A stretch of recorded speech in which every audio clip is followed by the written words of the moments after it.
Hello mga kamyanan, nandito na naman tayo. Ito na yung terrace namin. Yan o.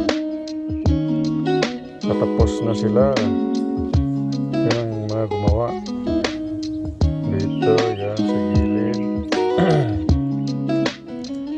Daan tayo dito sa kabila. Tignan natin yung ginawa nila. Yan, okay na pero kailangan pa rin pinturahan. Susunod na project yan pag makaipon na. Ayan, dami pang mga bara, kalat. Ayan, nakikita nyo dito sa bandayan. Ito na yung hagdan, tapos na rin mga kaamyanan. Susunod dito banda sa gilid, next project din yung gagawan ng bintana para hindi madilim sa kusina.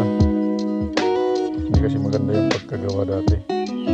Yan mga kamyanan, malpasen. So tapos na. Yan, may kalamansi. Hello to Auntie Guling. How are you there, Auntie? I'm here in the USA. Okay. Yan, tignan nyo mga kaamyanan. Malpasen na doon pala di Barabasit. Okay. Alright. Yan, ito. Kailangan din linisan yung lumot.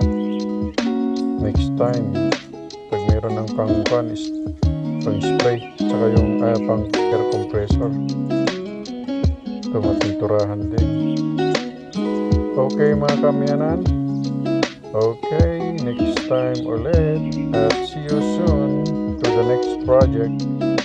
Bye-bye. Tapusin na lang natin. Okay, bye.